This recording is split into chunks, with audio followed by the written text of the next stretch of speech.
still be in Tokyo. Japan makes it easy to come here. Temporary places in Japan. Passport advantage. Guys, welcome to Passport Man. I hope that you can hear me.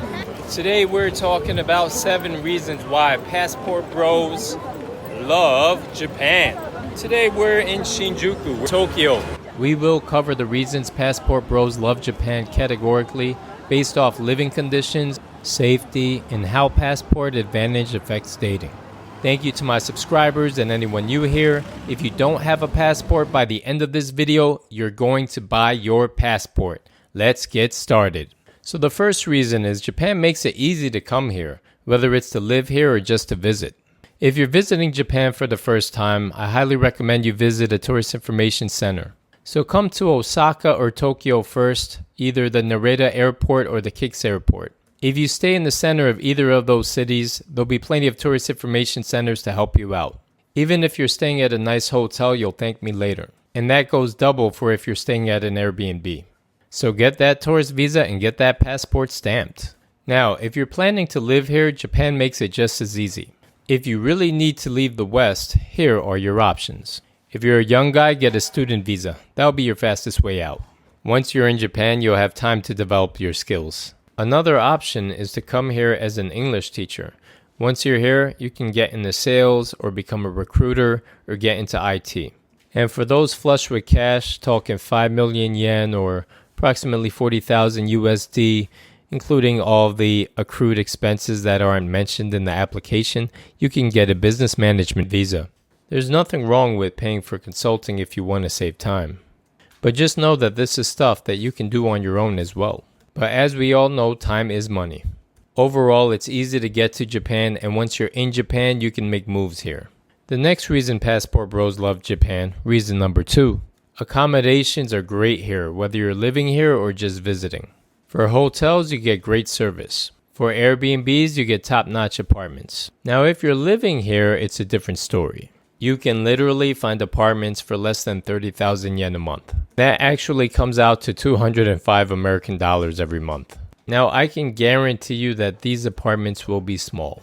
These buildings won't be new, and you won't be in the most convenient location, but somehow, incredibly, you'll still be in Tokyo. Now, the reason that I say apartments in Tokyo are great is if you go up in price the way I do, you get some pretty nice places and some pretty great locations. I'll give you an example. I lived in Shibuya-ku, walking distance to Shibuya Crossing and Shinjuku for 100,000 yen a month.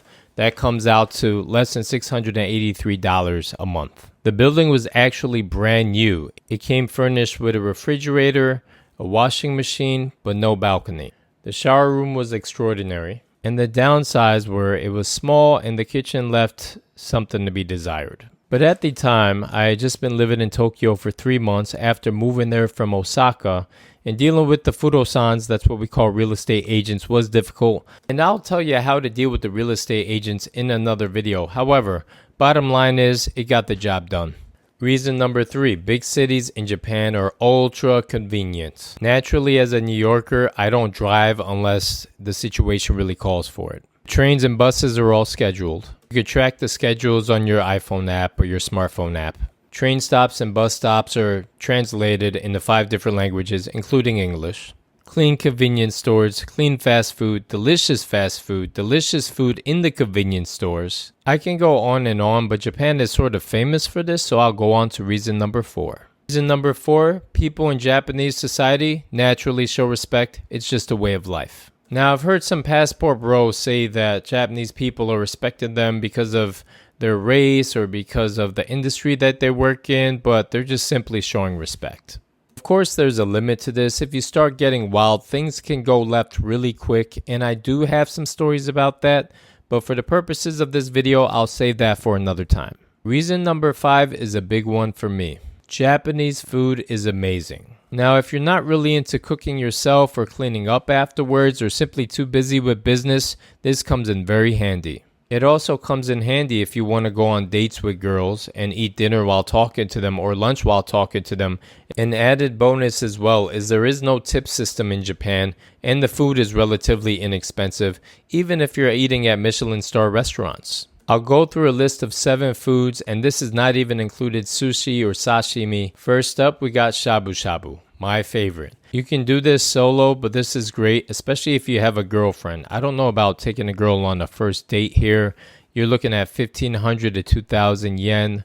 Comes out to at least $12 USD. That cost is per person. There's actually a place I love, Shabuyo, which is unlimited shabu. It's cheaper if you do thin sliced pork instead of thin sliced beef. And then you also have it go with vegetables, and you can choose your dipping sauce. I personally love the sesame sauce. I'll go into less details on the other foods from the other restaurants, but here they are.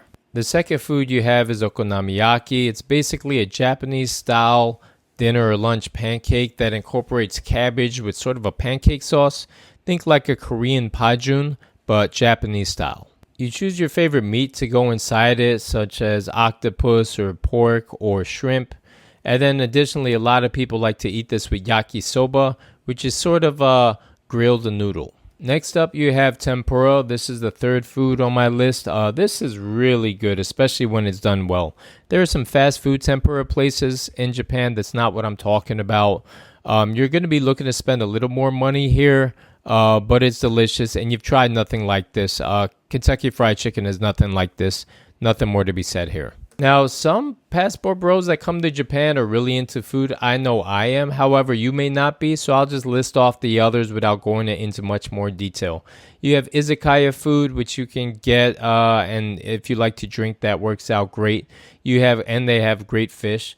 You have karaage, which is sort of like the fried chicken of Japan, but they do it their own way. You have udon, which is thick noodles, think like the opposite of ramen. And then you have Japanese-style ramen. All right, guys, the sixth reason passport bros love Japan is safety. Now, I know passport bros, there tends to be a lot of videos about guys being in Colombia or Dominican Republic.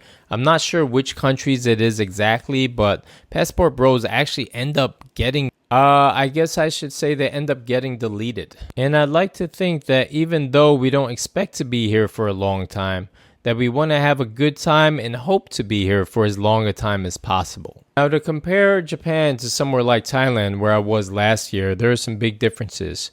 One, the water you could drink straight from the tap. I did by accident today because I forgot to use the Brita.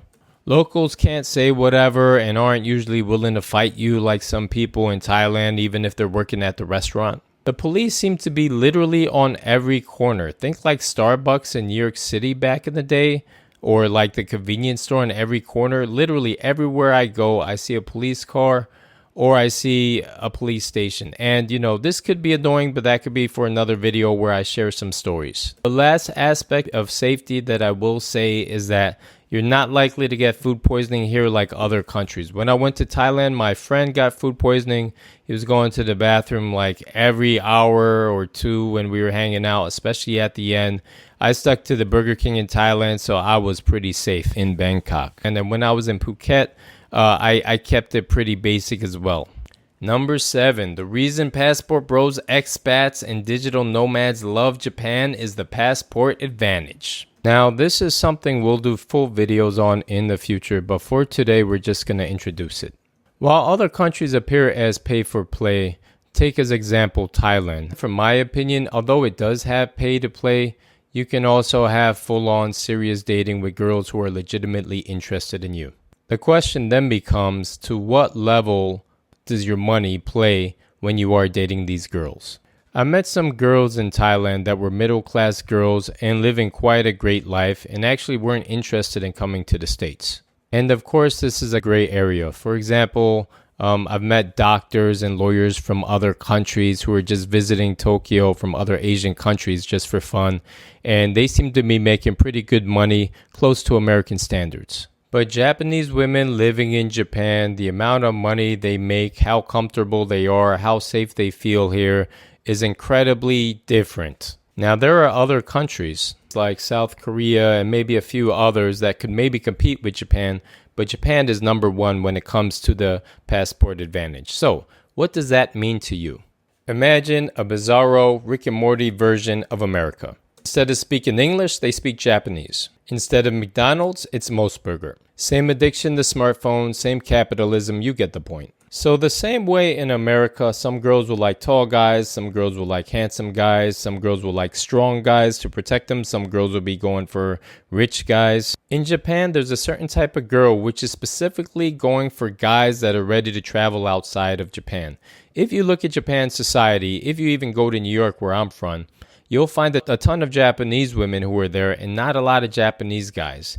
These girls are the type of girls that while they're in Japan, they'll be specifically looking for foreigners, and you could call them Gaijin hunters, but we'll save that for another video. Bottom line, if you're a foreigner in Japan, it's pretty much impossible to have a dry spell unless you're kind of motivated to have one. And this holds true regardless of what you look like. Fat, short, 3 eyes, you get the point. Bonus reason passport bros love Japan is the Japanese girls are beautiful, fit, feminine, cook great. There's various reasons. So please share your ideas on traveling and dating down below in the comments. For those who don't have their passport, are you going to get your passport now? And please subscribe and like the video, and I'll see you next time.